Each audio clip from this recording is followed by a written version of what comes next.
이름으로 기도했습니다. 아멘. 제목을 다 같이 읽겠습니다. 시작. 가정은 사람이 살아가는 데 있어서 가장 중요한 안식처이고 행복의 공동체입니다. 하나님이 주시는 모든 축복도 가정에서부터 시작이 됩니다. 가정은 아픔도 괴로움도 함께 나누는 공간이기도 하고 기쁨과 즐거움도 함께 공유하는 복된 장소이기도 합니다.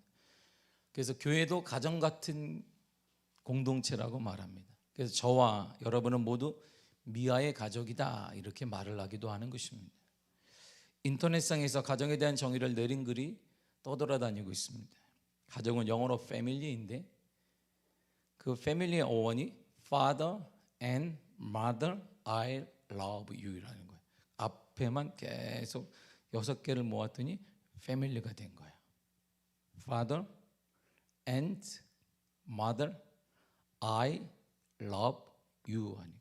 그래서 앞에만 모았더니 family 이렇게 됐다라는 말이 있는데, 그래서 어머니 아버지 사랑합니다, 그게 가정이라고 말합니다. 물론 사실은 아닙니다. 그냥 좋은 뜻으로 지금 인터넷에 떠돌아다니는 것 같습니다. 옥스퍼드 영어 사전에 보면 패밀리 어원을 가정 또는 같은 지붕 아래에서 사는 사람들의 집단이라고 14세기 중세 프랑스어의 단어인 패밀레에서 유래했다라고 정의를 내리고 있습니다. 이 중세 프랑스 패밀레는 하인을 비롯한 모든 가족 구성원들을 포함한 한 가정을 의미하는데, 이 패밀레가 라틴어인 패밀리아에서 나오게 된 거예요. 지금 패밀리라고 하면 이 단어가 15세기 이후에는 어떻게 쓰였냐면 피를 나눈 사람들의 집단을 얘기하는 거예요. 한 피를 나눴잖아요. 그 집단이 뭐다? 가정이라는 거예요. 우리는 그럼 뭐냐? 우리 피를 나눴어요. 예수 그리스도의 피를 나눈 집단. 그래서 우리가 미아의 가족이 된 것입니다. 성경에서 말하는 그 참된 가정이란 뭘까요? 오늘 본문이 이렇게 얘기해요. 가정은 이런 거라는 거예요. 본문 다시 한번 12절 읽겠습니다. 시작. 아담이 이르되 하나님이 주셔서 나와 함께 있게 하신 여자 그가 그 나무 열매를 내게 주므로 내가 먹었나이다. 아멘. 하나님이 주셨다는 거예요. 홀로는 가정이 안 되잖아요. 가정이라 하면 남녀가 합칠 때 가정이라고 말합니다. 그래서 다시 해놓건데 교육 감성과 중요한 이유가 그거예요. 오늘날 학교에서 가외로 가르치는 가정들이 여러 개 있습니다. 교과서에 딱 나옵니다. 남남 여여 가정이라는 거예요. 이런 가정에 대해서 반란을 들거나 아니라고 기독교적으로 말하게 되면 벌점을 받습니다. 현재 그래요. 아이들이 그걸 가르치고 있습니다. 이게 한국 현실이에요. 그게 별거 애들 다 아는데 아닙니다. 그게 1년, 2년, 3년, 4년, 5년 지나게 되면 아이들에겐 그게 성경에 안 맞게 되는 거예요. 성경이 틀린데? 그리고 이렇게 말해요. 옛날 구시대적 발상이다. 그래서 반 기독교적이고 반 성경적으로 아이들이 떠나게 되는 거예요. 그래서 교육 감성과 중요한 거예요. 다시 한번 깨어나야 합니다. 우리가 우리 아이들의 미래의 방해물들을 막아줘야 돼요. 할렐루야. 그래야만 돼요. 하나님이 주셨다 그랬어요. 하나님이 주신 선물이 뭐다? 가정이라는 거예요. 하나님이 주신 거예요. 잊지 마십시오.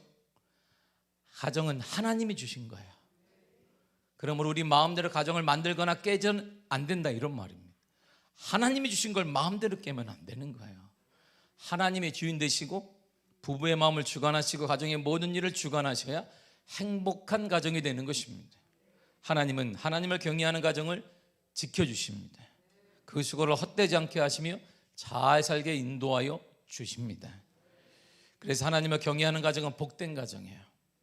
형통을 약속하셨습니다. 번성함과 풍성함을 하나님이 하나님을 섬기는 가정, 하나님이 주인 되는 가정, 하나님을 경외하는 가정에 허락하여 주신 것입니다. 이렇게 말해요. 어떤 복이냐? 이런 복이라고 해요. 신명기 7장 12절과 13절입니다. 시작. 너희가 이 모든 법도를 듣고 지켜 행하면 내 하나님 여호와께서 내 조상들에게 맹세하신 언약을 지켜 내게 인애를 베푸실 것이라. 곧 너를 사랑하시고 복을 주사 너를 번성하게 하시되 내게 주리라고 내 조상들에게 맹세하신 땅에서 내 소생에게 은혜를 베푸시며 내 토지 소산과 곡식과 포도주와 기름을 풍성하게 하시고 내 소와 양을 번식하게 하시리니. 아멘. 지켜 행하라. 하나님이 주신 가정을 지키라. 그럼 하나님께서 번성하게 하겠다. 조상들에게 약속하니 그 번성을 너에게 허락해 주겠다는 것입니다. 토지도 하는 일들마다 모든 것도 풍성하게 하시며 기르는 모든 것들도 하는 모든 일들마다 하나님이 넘치는 은혜를 주시겠다는 것입니다. 이처럼 하나님을 경외함으로 축복받는 아름다운 가정이 되기 간절히 축복합니다. 그러므로 가장 큰 복을 받은 가정은 돈이 많은 가정이 아니고 가장 큰 복을 받는 가정은 다른 것이 아닙니다. 가장 큰 복을 받은 가정은 예수 믿는 가정이에요. 하나님의 선한 약속을 믿는 믿음의 가정이 가장 큰 복입니다. 지금 우리가 최선을 다할 것은 바로 가정의 복음화예요. 저는 우리 교회에도 3대, 4대 장로의 가정, 권사의 가정이 임하기를 나타나게 간절히 축복합니다. 이 정도는 돼야 돼요. 지금 한국교회가 140년이 됐습니다. 세대를 나누게 되면 30년이 한 세대이니까 바로 6세대가 흘러간 거예요. 6세대면 이야, 우리 아버지가, 할아버지가 그 조상이 장로였다. 이게 자랑 아니겠습니까? 우리 교회도 그런 복된 은혜가 넘치길 간절히 축복합니다. 우리 때에서 예수를 잘 믿다가 끊어지는 것이 아니라 복음이 되물림되어지는 이런 가정이 형통한 가정이고, 저는 5대째 되는 장로님 가정들을 여러 번 아는데 이분들은 하는 일도 별로 없고 내가 봐도 별로 이렇게, 근데 잘 돼. 왠지 그렇다고 뭐 열정 있는 것도 철회하는 것도 아니고 잘 돼. 화가 나게 잘 돼. 화가 나게. 근데 그 조상 할아버지 때, 할머니 때 그 이상을 보게 되면 대부분 순교해 있어요. 교회를 지키다 잘 돼요. 그래서 제가 당신이 그 자체가 복이다. 당신은 그 자체가 복이다. 하나님이 어떻게 그 자녀를 하나님이 손을 놓겠느냐. 저는 우리 세대를 통해서 이 신앙의 축복이 여러분의 가정에 그대로 임하기를 축복합니다. 우리가 최선을 다해야 할 것은 그러므로 가정의 복음화예요. 그러다 하나님께서는 가정을 왜 주셨을까요? 주신 이유가 있습니다. 창세기 2장 18절을 쉬운 성경으로 한번 읽어보도록 하겠습니다. 시작. 여호와 하나님께서 말씀하셨습니다. 남자가 혼자 있는 것이 좋지 않으니 내가 그에게 도울 짝을 만들어줄 것이다. 아멘. 두 가지 이유 때문에 줬다는 거예요. 하나, 외롭지 않게 하기 위해서. 둘째, 서로 도우며 살라고. 혼자 있는 것이 좋지 않아서 만남을 통해 하나님이 가정을 허락해 주셨습니다. 그러면 외로움이 결혼해야 되나? 자신의 외로움을 채워가기 위해 이기적인 거잖아요. 함께 있어야 하나님의 약속을 이룰 수 있기 때문이에요. 창세기 1장 28절을 보게 되면 생육하고 번성하고 정복하고 땅을 다스리라 그랬습니다. 이와 같은 모든 첫 출발이 뭐냐? 하나님의 복의 출발은 생육하는 거예요. 생육이 뭘까요? 자녀를 많이 낳는 것을 말합니다. 그러니까 함께 있어야 낳는 거잖아요. 그래서 가정에 하나 주신 이유는 홀로 그냥 내가 외로우면 결혼해야 되겠구나, 내가 외로움이 채워지면 그럼 갈랐으면 되겠네, 이게 아니란 말입니다. 이 원뜻은 뭐냐면 하나님의 축복의 출발점을 위해 하나님의 가정을 허락하신 것이에요. 혼자 있으면 번성의 축복이 안 되니까 번성해야, 생육해야 번성하고, 번성해야 정복하고, 정복해야 다스리기 때문이에요. 그래서 하나님께서는 가정을 그래서 주신 거예요. 외롭게 하지 혼자 있으면 안 된다는 것입니다. 그러므로 가정에서 절대 고립되거나 고립시켜서도 안 돼요. 스스로 고립되어서도 안 되고 스스로 밉다고 고립시켜서도 안 돼요.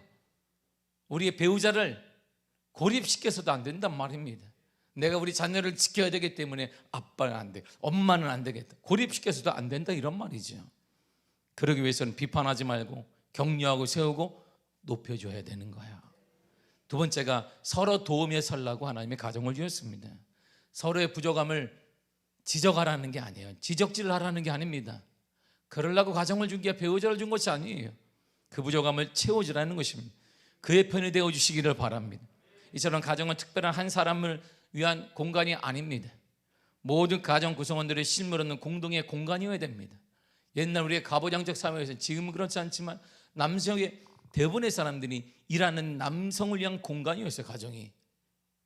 근데 지금은 그렇게 말했다간 지금은 쓰레기통 옆에 쫓겨나는 수가 있어요. 이사 갈 때 계속 강아지를 꼭 안고 있는 남자들이. 그래도 강아지도 와이프가 사랑하는 강아지를 안아야지. 와이프가 사랑하지도 않는 강아지를 안으면 그건 불합격이에요. 꼭 안는 이유는 뭐냐면 우리 와이프가 강아지를 안 버릴 테니까. 꼭 이사 갈 때 나를 버리고 갈까 봐 그런 것이. 남자들은 조심하셔야 됩니다. 요즘 시대가 바뀌어서 버리고 가는 수가 있어요. 그래서 낙엽이 물에 딱 묻으면 이게 안 쓰러져요. 기듯이 딱 와이프 옆에 붙으시기를 축복합니다. 그것이 사는 비결이에요. 이게 특정한 사람을 위한 공간에서 안 됩니다. 가정은 든든한 지원군이고 변함없이 나를 지지해주는 공동체여야 합니다. 그렇다면 주님께서 원하시는 가정의 참된 모습이 무엇일까요? 가정의 핵심은 남편과 아내예요. 남편과 아내의 사랑이 깊어야 가정이 행복하며 축복된 가정이 될 수가 있습니다. 사랑하는 부모를 보고 자녀들은 사랑을 배우는 것입니다. 왜 젊은 여성들이 특별히 결혼을 하지 않을까요? 아빠를 보니까 두 가지 때문에, 아빠를 딱 보면 두 가지가 여성들에게 와닿는 심리학적으로 얘기해요. 첫째, 하나님에 대한 개념이 생겨요. 하나님에 대해서 부정적이 생기게 대단히 많습니다. 아빠의 상처로 인해 하나님께도 부정적이게 되는 거예요. 하나님도 나를 버릴 거야.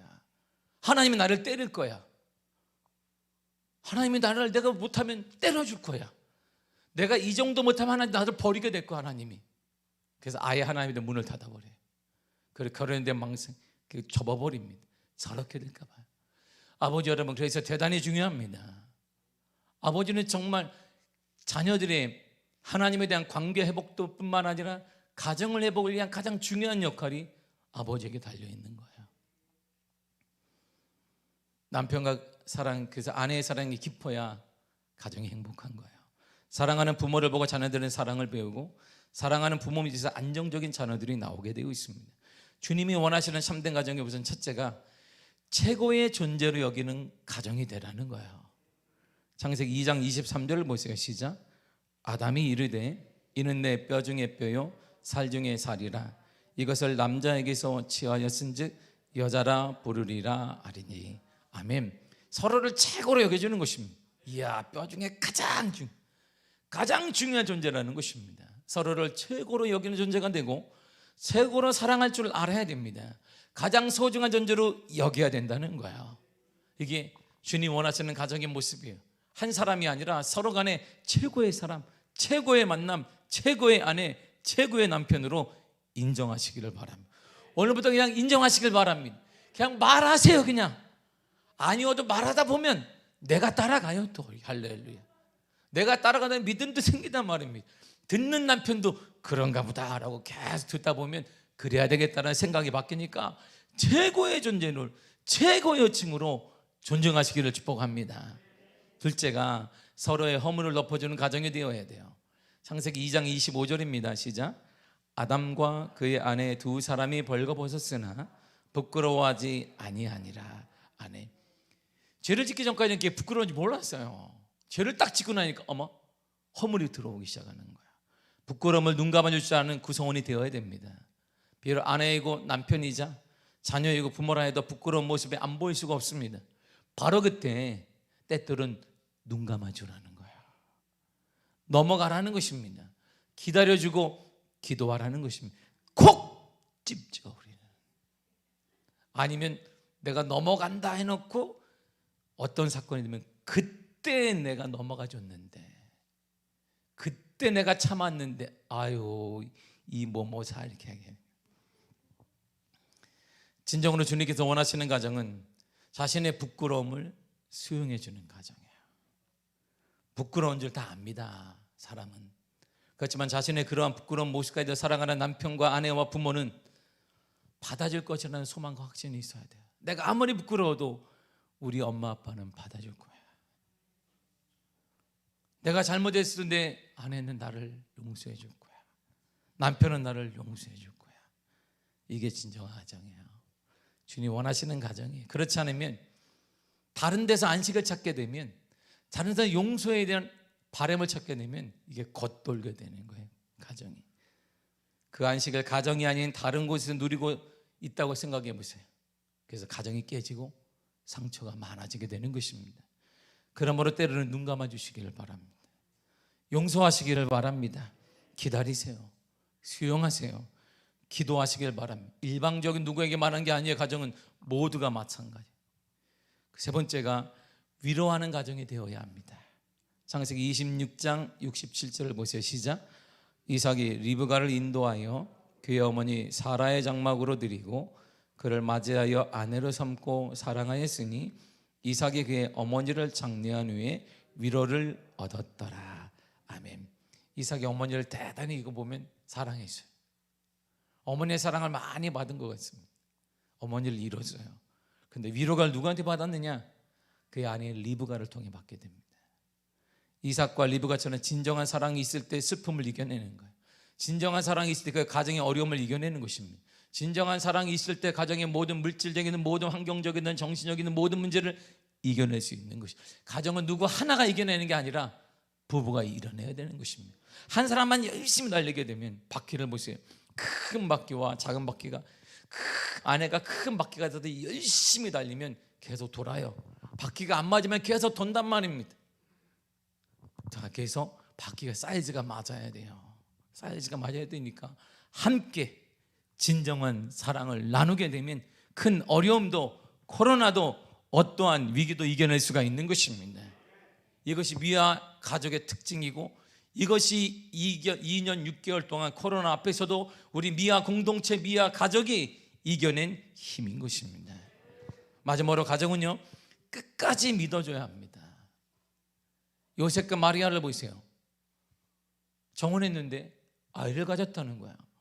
당시 이것은 돌로 쳐 죽여야 되는 것이에요. 남편들 나를 무시한 것이에요. 정혼을 했는데 이거는 있을 수가 없는 일이에요. 그런데 요셉의 행동을 보세요. 마태복음 1장 18절 20절입니다. 시작. 예수 그리스도의 나심은 이러하니라. 그의 어머니 마리아가 요셉과 약혼하고 동거하기 전에 성령으로 잉태된 것이 나타났더니 그의 남편 요셉은 의로운 사람이라. 그를 드러내지 아니하고 가만히 끊고자 하여 이 일을 생각할 때 주의 사자가 현몽하여 이르되 다윗의 자손 요셉아, 내 아내 마리아 데려오기를 무서워하지 말라. 그에게 잉태된 자는 성령으로 된 것이라. 아멘. 요셉을 보세요. 마리아를 끝까지 믿고 있습니다. 뭔가 있을 거야. 난들은 이 알게 되면 살인도 나게 되고 내 아내들 마리아는 죽게 될 거야. 그러나 분명 이런 여자는 아닐 거야. 용서와 배려를 보여줘요.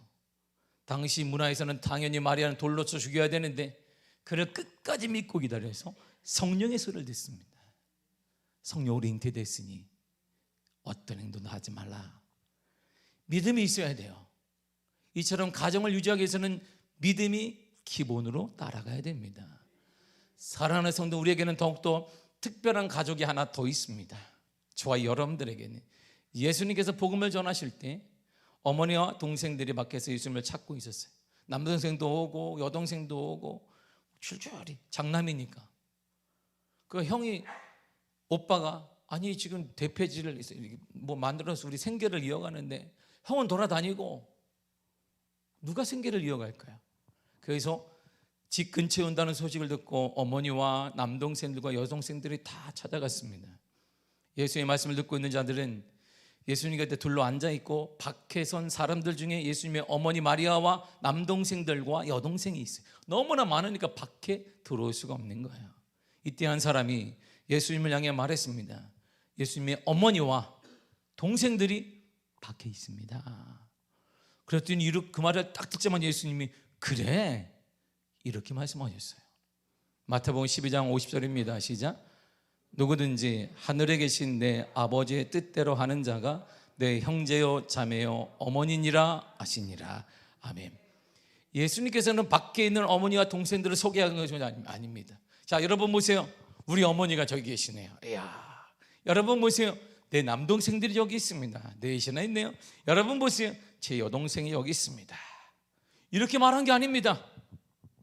오히려 예수님이 말씀에 경청하고 있는 이들에게 너희들이 내 어머니요 내 동생이라 그런 거. 당신들이 내 형제입니다. 그랬어요. 당신들이 나의 가족입니다. 그랬어요. 그 말을 어머니가 듣고 남동생들 그 여동생들이 얼마나 서운하겠습니까? 이처럼 예수님은 인간이 만들어놓은 장벽들과 장애물을 가감히 부숴버렸습니다.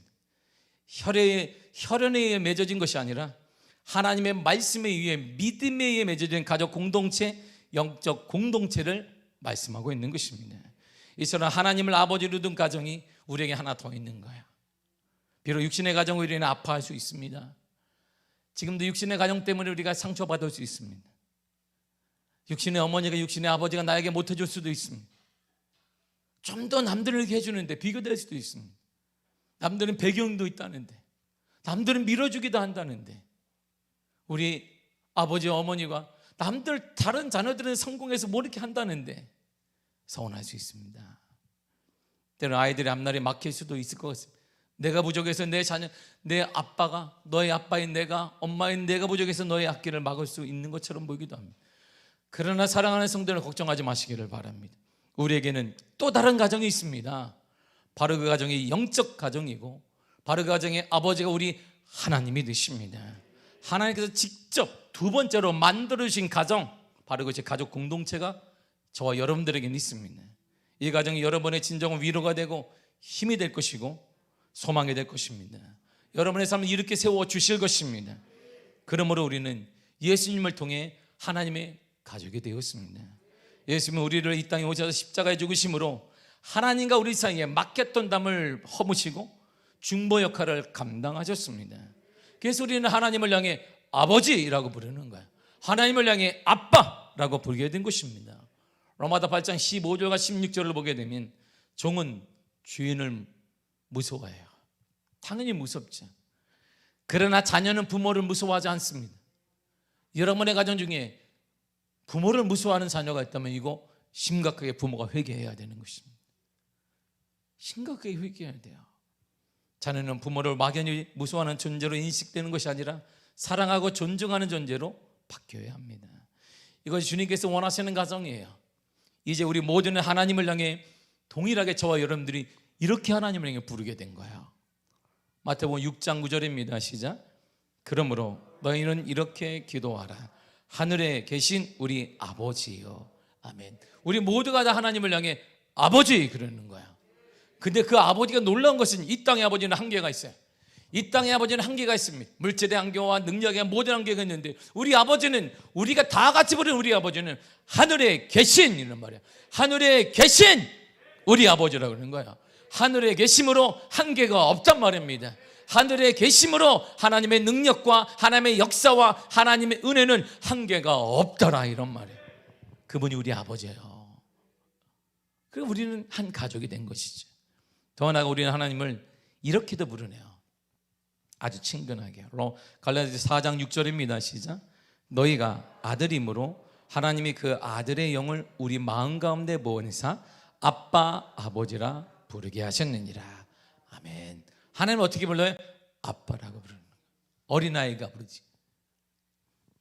입을 2살짜리 애가 아버지 막 그래 봐. 어머 쟤 왜 그러는데 이렇게. 어디 아프니 그럴 거예요. 막 2살짜리 아빠 이렇게. 입만 딱 떼면 엄마 아빠도 보세요. 입만 떼면 자기를 불렀다는 거야. 얘가 말하래서 말 그냥 한마디 한 거 이렇게 하는데 아빠를 불렀다는 둥 뭐 이렇게.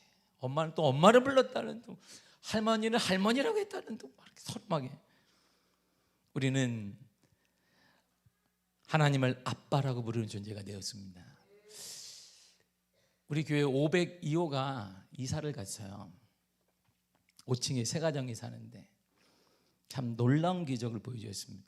5월 말까지 이사를 가기로 그분이 우리 교회 권사님이 아니니까 얘기를 하셨는데 갑자기 4월 말에 오시더니 일주일 만에 나 다음 주 금요일 날 이사 갑니다. 돈 빼주세요. 그러는. 근데 할렐루야. 왜 나한테 빼달라 그래? 장로님한테 빼달라 그래야지. 예.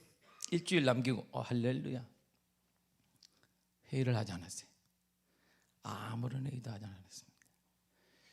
제가 할 수 있는 것이라고는 기도하는 것밖에 없었어요. 근데 기도하면 시간이 계속 흘러요. 하루하루 시간이 갈 때마다 이게 뺏잡뺏잡 말라. 목사가 안 돼봐서 몰라요. 효도관광 가자는데 효도관광도 안 들어오고 계속 시간이 흘러요. 그래서 늘 이렇게 기도했어요. 하나님, 제가 망신당하고 욕을 먹는 거 괜찮습니다. 우리 교회가 망신당하지 않게 해주세요. 우리 미아교회가 이 일로 인해 망신당하지 않게 해주세요. 이것 때문에 교회에 안 좋은 소리 듣지 않게 해주세요. 어제 그거 하나 했어요. 여전히 회의를 하지 않았어요. 회의를 하는데 우리에게 답이 없잖아요. 그 사이 기쁨의 효도관광은 계속 진행되는 거예요. 권사님들이 뭐 뺐다 넣었다 하는데 아무런 다 이게 안 들어와. 지금 뺐다는 게 지금 기쁜 마음으로 효도관광을 준비했습니다. 그래서 변함없이 하나님을 믿었어요. 하나님, 제가 망신당하고 좋습니다. 욕을 먹어도 다 듣겠습니다. 우리 교회는 망신당하지 않게 해주세요. 그래서 제가 제자들에게 얘기했어요. 장로님 가만히 계세요. 내가 말할 때까지 가만히만 계세요. 그냥 가만히 계셔. 시간이 참 빨리, 일주일 남았는데 시간이 슉슉 가.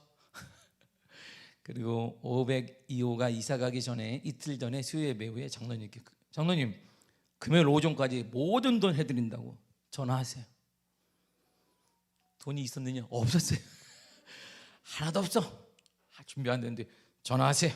내가 다 보냈다고 그랬어요. 그대로 전해졌어요.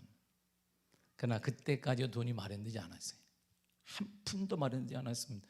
금요일 목요일 전날까지 전세금을 빼드릴 돈이 마련되지 않았어요. 한 푼도. 근데 하나님이 하시니까, 하나님이 난 기도했으니까 하나님이 하신다. 뭐 이렇게. 그래서 하늘을 가끔 가다 봤어요. 돈이 떨어지려는 누가 이렇게. 바닥도 가끔 가다 보는데 미끄러져 가는데 수표를 누가 가려나 이게. 그런 일도 일어나지 않아요. 금요일이 되었습니다. 이른 아침부터 대형 이사차가 교회 입구에 들어왔어요. 짐을 계속 실은 나를. 그 짐소리가요 나한테 어떻게 들냐면 돈 내야지. 찌르르르 내려가는데 돈 내라, 돈 가져와라. 차가 내려갈 수가 없는 거예요. 이게 내려가야 되는데 우리 권사님 하나신 것 같은데 그냥 미학에 다니는 목사 축복 기도해야 되는데 서로 축복 기도 해줄 마음도 없고 받을 마음도 없어. 우리는 지금 어디 왔다 갔다 할 때마다 돈 내라 이게 마련되지 않았어요. 근데요 놀랍게 감사하고 오전 10시에 기적 같은 방법으로 박헌우 의견 집사 부부를 통해 마련됐습니다. 한치의 옵사가 없어요. 깜짝 놀랐어요. 우리 모두가 놀랐습니다. 현찰이 딱 들어왔어요. 딱! 할렐루야. 여러분들 몰라. 그래가지고 내가 우리 권사님한테 축복 기도를, 권사님 남은 생에 건강하시고 죄사랑 넘치시고. 거리에서 내가 길게 기도했어요. 눈물 날 정도로 되게 보냈어요. 그 밤에 제가 박건우 얘기해서 부부를 목욕에서 불렀어요. 예전부터 우리 집사님 부부가 저에게 우리 사모님을 통해 전세금을 교회에 헌금하고 들어오겠다고 그랬어요. 좋은 생각, 굿 아이디어. 하나님이 참 귀하게 여길 겁니다. 제게 있어 집을 헌금하는 거 큰일이 아니었기 때문에 저는 특별한 거 아닙니다. 여러분들이 집에서 헌금하면 할렐루야. 아무도 대답 안 하잖아. 특별한 거 아니에요. 하나님께서 귀하게 복되게 여기시는 것을 알기 때문입니다. 결혼 전에 제 아내가 모아둔 돈으로 제가 집을 얻으려고 그랬어요. 결혼식을 준비하면서 돈이 없으니까. 그래서 뭘 믿었냐면 우리 아내가 모아둔 돈이 있었어요. 유치원 선생하면서 저 돈으로 방을 얻어가지고 그거 기뻐하고 있는데 우리 사모가 그거를 그 교회 다니는 교회 건축을 해버렸네. 물거품이 돼서 물거품이 지금 집을 얻어야 되는데 장모님도 왔다 갔다 가는 집이 어디냐 그러는데 집이 없지. 길바닥에 앉을 판인데 결혼 후에 하나님께 너무 감사해서 당시 드릴 것이 없어요. 너무 감사해요. 그래서 우리 사모가 모든 폐물을 다 해서 하나님께 드려서 하나님 감사합니다. 생명을 드려야 되는데 이거 받으세요. 하나님께 드렸어요. 제가 부교역자일 때 교회가 넘어갈 위기에 처했을 때 집을 빼자. 집을 뺐어요. 그 독산동에 우리 제 첫째 아이를 데리고 쪽방 하나 얻어서 들어갔습니다. 교회가 먼저 살자. 다 버려, 짐 다 버려. 안 들어가니까 교회가 중요한 거야. 친구들이 나한테 묵혔습니다. 네가 담임 목사냐? 바보야? 아니, 교역자야. 담임 목사는 부교역자, 나는 교회는 살려야 되니까 헌금했어요. 29살 담임 목사에 갈 때 교회가 안정기를 찾아가고 있었습니다. 그 무렵에 부목사님이 개척을 하겠다고 했을 때 교회는 이제 안정을 찾고 있었기에 그 많은 여력이 되지 않았어요. 딱 하나예요. 집 빼서 개척헌금 줬어요. 그리고 만만한 용인까지 우리 네 식구가 용인으로 갔어요. 처가살이 하러. 받았어요. 이거 하세요. 목사님 개척하십시오. 그리고 후원비를 계속 드렸습니다. 우리 이사 갔어요. 근데 제가 뭐 집 빼는 거 헌금하는 거 전혀 큰일 아닙니다. 그렇게 살아왔기 때문에. 그런 제가 집을 드리는 것은 정말 귀하고 복된 것이었지 절대 말릴 일이 아니었습니다. 한동안 마코노 유교이사님 믿음의 고백에 감사하며 깊게 기도하는 시간을 갖기도 했습니다. 그래서 지난 금요일 밤에 목양실에 불렀어요. 제가 이렇게 얘기하면 종이 2장을 딱 내밀었습니다. 집사님, 주님께 무엇이든 드리고픈 선한 고백과 행동에 참 많은 감동을 받았습니다. 주님도 집사님의 진실한 고백을 참 기뻐하십니다. 담임 목사인 저도 감격하고 있습니다. 고맙습니다. 주님과 저는 집사님 부부의 선한 행동과 고백만 받겠습니다. 살다가 이사 가게 되면 이거 빼서 미천으로 이사 가십시오. 그 종이 2장이 인터넷에 제가 뽑은 전세 계약서였어요. 저는 태어나서 처음으로 임대인이 돼봤습니다. 임대인의 기분이 이런 것이구나. 임대인 뜻이 몰랐어요. 나는 그걸 써본 적이 없으니까. 그래서 쳐보니까 임대인이 건물을 가진 사람이 내 이름을 딱 도장을 콱, 이야, 임대인이 그것이구나. 내가 임차인으로만 살아봤더니 알아야지. 알 게 뭐야. 임대인으로 2개를 해서 집사 하나 가져요. 혹시 우리 성도들이 모르고 돈 이럴 때는 이걸 내밀어요. 꼭 찾아가요. 그리고 이게 집사님의 앞날에 크진 않더라도 제가 볼 때는 크긴 한데 좋은 밑거름이 됐으면 좋겠습니다. 제가 이렇게 하시는 이유가 왠지 아세요?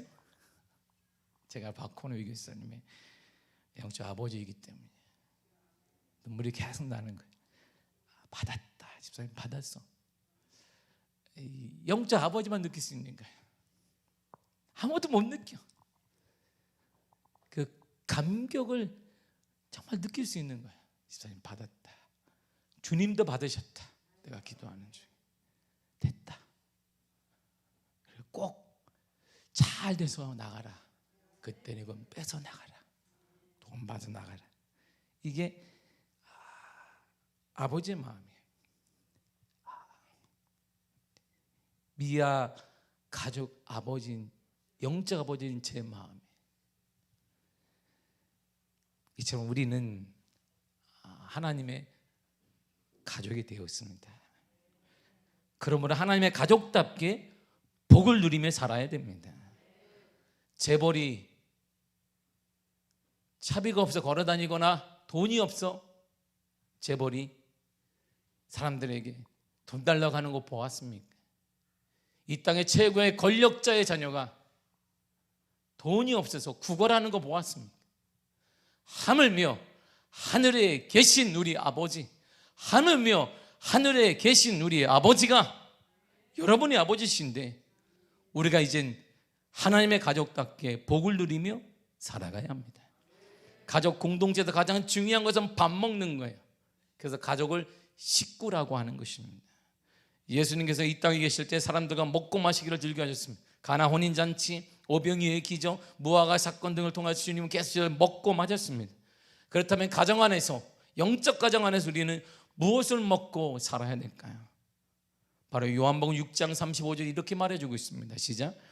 예수께서 이르시되 나는 생명의 떡이니 내게 오는 자는 결코 줄이지 아니할 터이요 나를 믿는 자는 영원히 목마르지 아니하리라. 아멘. 주님이 말했습니다. 예수님이 내가 떡이다, 내가 물이다, 나를 먹고 마시라는 것입니다. 그런데 예수님이 이렇게 또 말씀하신 거예요. 요한복음 10장 30절이에요. 시작. 나와 아버지는 하나이니라. 아멘. 그러니까 하나님 또한 떡이며 물이라는 거예요. 하나님을 먹어, 하나님을 마시라는 것입니다. 어떻게 먹어요? 우리가 보이지도 않는 하나님을, 식인 정도 아닌데 우리가 어떻게 사람을 먹지? 하나님 어떻게 못해요? 그래서 하나님이 내가 누구냐면 설명을 이렇게 하신 거예요.